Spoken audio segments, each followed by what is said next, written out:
Looking for a gift for that person in your life who's into self-improvement, who wants to be a better communicator? In this video, I'm going to list the top 5 communication books that make excellent gifts this holiday season.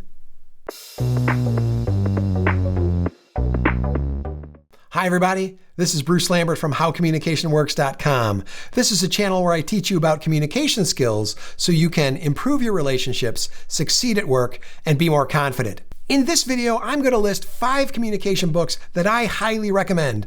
I've read each of these, most of them multiple times. I've talked about all of them on this channel, at least in part before, and I think they make excellent gifts for anyone in your life who's interested in improving their communication skills or who's generally just interested in self-improvement and wants to do a better job at work or at home or in their relationships, being a better communicator. These books are in no particular order. They're all excellent. They're all relatively inexpensive. I recommend them all equally. So what I'm going to do in this video is list each recommended book and then describe 2 or 3 key points from the book and then move on to the next one. In this way, I hope you'll get a summary of what each book is about, at least a brief summary, and have an idea of which one is best for you or the person who you're buying a gift for. My first recommendation is Never Split the Difference, Negotiating as If Your Life Depended on It by Chris Voss, former lead FBI hostage negotiator. You never would have expected that a book by an FBI hostage negotiator would really be about empathy and empathic responding. I was surprised to find that's exactly what this book is about. It's all about what Chris Voss calls tactical empathy, the particular use of open-ended questions, empathic responding, listening, mirroring, etc., to succeed at negotiations, both in really extreme negotiations like with terrorists and hostage takers and kidnappers, and in everyday life negotiations and in business negotiations. There are 4 particular points I thought were useful in Chris Voss's book, or at least memorable enough to highlight in this brief summary. The first of those points is tactical empathy. That's what he calls a combination of about 6 different empathic responding techniques that he uses to succeed in negotiations. If you go back just a few videos ago, I did a video on combining 6 different empathic responding techniques, and this is really Chris Voss's tactical empathy. I'll link to that video above and you guys can check that video out, but that was one of the first points I took out of his book. The second point is something I also found important enough to make its own video about, and that's his idea of the accusation audit. An accusation audit is when you go into a difficult conversation and before your counterpart can accuse you of anything, you list for them the things that they might accuse you of. It's really an effective technique for diffusing the most controversial issues and for dealing with the elephant in the room. And I'll link also to my previous video about how to use the accusation audit in difficult conversations. The third point I thought was memorable about Chris Voss's book was the use of what he calls calibrated questions. These are particular open-ended questions that you can use in sticky parts of a negotiation or difficult conversation to try to move your counterpart along, to try to get them to keep talking about how you can move forward to a resolution. Examples of calibrated questions are things like, what about this is important to you? What could I do to move this along? And one of his favorites is, how am I supposed to do that? I think these are great open-ended questions to use when you get kind of stuck in a difficult conversation and you want your counterpart to keep talking. So that's it for book number 1, Chris Voss's excellent book, Never Split the Difference, Negotiating as If Your Life Depended on It. My second recommendation is If I Understood You, Would I Have This Look on My Face? By Alan Alda, the great TV star and movie actor. I was fascinated to see how Alan Alda moved from his career as an actor, as a famous stage actor, a movie actor, and television star, to a career talking about science on television in his series Scientific American Frontiers, and then now in the later stage of his life to becoming a communications skills teacher at the State University of New York. It's really an amazing transition, and I think he's an excellent teacher of communication skills. There are 3 particular points I thought were worth noting from Alan Alda's book. The first is simply the importance of empathy, and anyone who's watched a few videos on my channel will know I also believe that empathy and empathic responding is really a core communication skill that you need to master before you can move on to some of the higher level communication skills. You have to be able to connect with other people when you're communicating with them, or else you're not going to really be able to succeed at any of the various kinds of tasks we need to achieve in communication. The second point Alan Alda makes is the realization that improvisational exercises, the kind that they teach actors and improvisational comedians, are a fantastic tool for getting people to loosen up, warm up, and learn how to empathically connect. It turns out that many of the skills actors need and comedians need and improvisational artists need are the same kinds of skills that all communicators need. And it turns out that there is a whole set of improv exercises that have been developed to train actors and improvisers that are equally useful for training communicators. So the second important point from Alan Alda is the importance of using improv exercises to teach communication skills. The third important point from Alan Alda's book, If I Understood You, Would I Have This Look on My Face, is the importance of stories. Now, I guess we shouldn't be surprised from someone who spent his life telling stories on television and in the movies and then on public television that he would believe narrative or stories are important. But he goes at great length in this book to talk about the form of stories and the importance of using stories to get your point across. And in fact, if you listen to the book on Audible, you'll see that the entire book is really just a series of stories that Alan Alda tells about communication skills and the various realizations he had about how communication was important and how to teach it. So stories, that's the third point Alan Alda makes. My third recommendation is Crucial Conversations, Tools for Talking When the Stakes Are High by Grenny, Patterson, and colleagues. This book is always one of the top-selling books on Amazon in the general category of business communication or difficult conversations, and there's good reason for that. It's also full of useful tips and examples and acronyms for remembering the various strategies that they recommend to use during crucial conversations. There's 3 points I'd like to highlight from the book Crucial Conversations. The first is the point they make about what they call silence or violence. They say when important conversations are going wrong, we can notice that they're going wrong by noticing when our counterpart, the person who we're talking with, retreats into either silence or violence.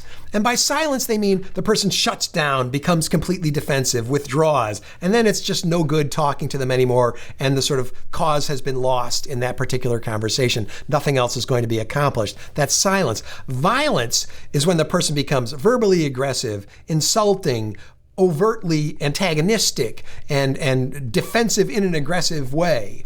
This is the violence end, and both of these are signs that things have fallen apart in a conversation. And they say to use this, when you detect that someone's retreating into silence or violence, it's time to use all the tools in the book to restore safety and move forward with your crucial conversation. The second important point that I took away from this book was what they call the sucker's choice. They said you have to avoid the sucker's choice in any difficult conversation, or any crucial conversation is the term that they use. And the sucker's choice is the choice between keeping a friendship or telling the truth. They say that often in a very difficult conversation, we're faced with the choice of either saying what needs to be said and perhaps losing the friendship or losing the relationship, or avoiding the difficult conversation in order to maintain the relationship. They say this is a sucker's choice. You don't have to make this choice. You have to actually say what needs to be said, and it's possible to do so while preserving the relationship. And the book gives you all sorts of tools and techniques for doing so. So the sucker's choice is a really important idea. The third important idea I took from this book, Crucial Conversations, was the idea of talking about our emotions in terms of the stories we tell ourselves. They go to great length to talk about how our emotions are often the end result of stories we tell ourselves about things that happen to us. We don't just immediately have emotions when things happen to us. We normally tell ourselves a story about what people's intentions were and what they meant and what they were trying to do to us. And it's that story that really locks in, especially our negative emotions like anger or sadness or frustration or despair or whatever.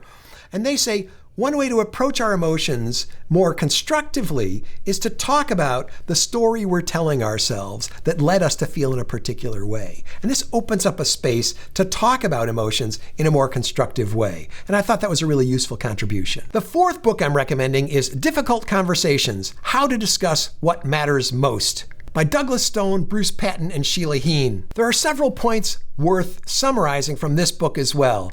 The first is what they call thinking about the three conversations. They say in any difficult conversation, there's really three separate conversations going on. One is the what happened conversation. This is the factual conversation about what happened that led us to this difficult circumstance where we have to have this difficult conversation. The second is the feelings conversation, where we have to talk about how I'm feeling, how you're feeling, how we got to these feelings, how we're going to resolve them, and so on.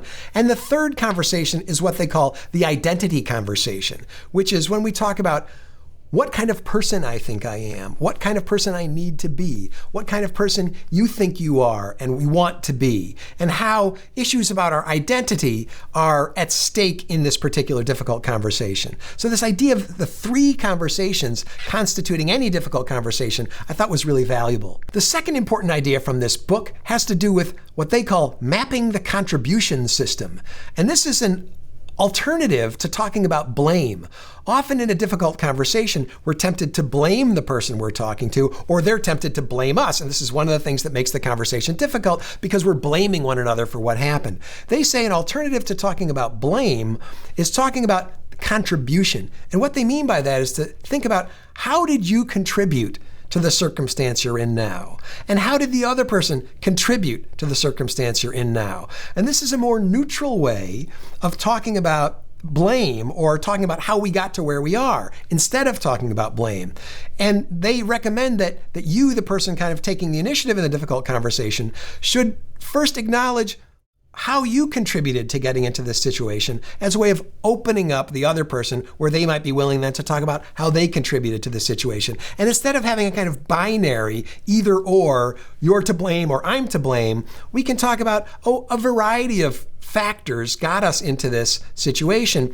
I contributed part, you contributed part, maybe others or circumstances contributed part, and that's how we got here. And this is more neutral and constructive than talking about blame, which is sort of binary and not normally constructive. The third important idea from the book is the distinction that they draw between intent and impact.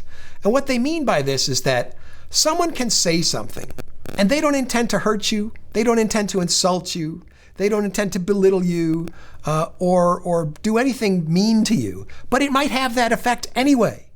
So people's intentions and the impact that their words have are different things. And the same for us. Sometimes we can say things with no ill intent, and yet we can have a significant negative impact for reasons which we didn't understand about the way the person that we're talking to feels, or their life circumstances or background that we didn't get. Sometimes through no bad intentions, we can have bad impacts on people. And so they talk a lot in their book about disentangling our intentions from the impact that our words have, or disentangling other people's intentions from the impact that their words had on us. And again, this allows us to diffuse a lot of intense emotions when we realize, maybe, although their words had a negative impact on me, maybe I can be a little bit more imaginative about what their intentions were. And maybe they didn't have any malevolent intention towards me. They just said something that hurt me. And if I can disentangle intent and impact, I can approach the situation in a more constructive manner. My fifth and final recommendation is a book I just finished on Audible the other day. It's called Humble Inquiry by EDGAR SCHEIN, who's a retired teacher from Harvard, a consultant, who's also written a series of other books, one about helping and a bunch of others which I haven't read yet and I hope to read in the future. But Humble Inquiry is an excellent book, especially for someone who's in business, but really anyone who manages a large group or does knowledge work. I think it'd be useful for anyone in that sort of situation. There are 3 points I wanted to highlight from EDGAR SCHEIN's book, Humble Inquiry. The first is the importance of asking questions rather than telling. He talks a lot about how the art of asking questions is really underdeveloped and underemphasized in American education and in American culture. It's simply not as valued as telling people what to do. But he makes, I think, very persuasive arguments that asking people good questions, good open-ended questions, backed by genuine curiosity and humility, is the key to getting people to open up and the key to being able to build trust and build the kind of relationships which we need when we do complex knowledge work, which is what most of us now do in our jobs. And he also talks a lot about how American culture actually presents obstacles to this. American culture emphasizes competition and winning and individualism, all of which are kind of counter to what he's suggesting, which is humility, cooperation, asking questions, and so on. So it's a fascinating conversation, well worth reading and trying to understand and integrate into your own behavior. The second key concept from the book Humble Inquiry is the idea of what he calls here and now humility. Now, obviously, in a book called Humble Inquiry, there's a lot about humility. And he says, it's hard for us to be humble. I'm reminded of the old country song that said, "Oh Lord, it's hard to be humble when you're perfect in every way. I can't wait to look in the mirror. I get better looking each day." But he says, and that's the way a lot of us are, we're not all that humble. But he says it's critical to be humble in order to be successful in complex, distributed, intercultural teams that are very diverse, that do complex knowledge work. We need humility. And he says the kind of humility we need is not where we have to bow down to people, but it's what he called here and now humility. Here and now humility is the humility that comes from recognizing we depend on one another. I can't get my work done without you. And therefore, I'm humble enough to ask questions so that I can build trust, learn what I need to know for us to work together effectively. And I think this idea of here and now humility is just so valuable in teamwork across cultures and across disciplines and across time zones and so on. If we could have more of this here and now humility, it would allow us to ask better questions, listen better, and just be better team members. And the third point that Edgar Schein makes is about the connection between emotional vulnerability, humility, and complex knowledge work. It's so important. I've already sort of mentioned it in my first 2 points, but he says, it's not easy to be emotionally vulnerable in the American workplace, especially. I know most of my audience, I think, comes from the United States. Not all, and hello to everybody who's outside the United States. But in American culture, it's hard to be humble. We're not really rewarded for being humble. But to get knowledge work done, we actually have to show some emotional vulnerability. It's difficult to do, especially for men. And I know from YouTube statistics, most of my viewers are men. We're not rewarded. There's a kind of toxic masculinity, which tells us not to talk about our emotions, not to be emotionally vulnerable. But in order to succeed, as I've stated repeatedly, in complex teams that do knowledge work, we have to build relationships. To build relationships, you have to have trust. To have trust, you have to be able to have dialogue. That requires open-ended questioning. To ask genuine open-ended questions, we have to be humble. To be humble, we have to show a little bit of emotional vulnerability. So it all ties together in a way that I've never heard anyone describe it before, and I thought was really refreshing and enlightening. So those are 5 great books. They would make fantastic gifts for anyone in your life who's interested in improving their communication skills or just self-help or getting better and succeeding at work. I think these are all really, really useful. Let's go over the list one more time. Number 1, never split the difference.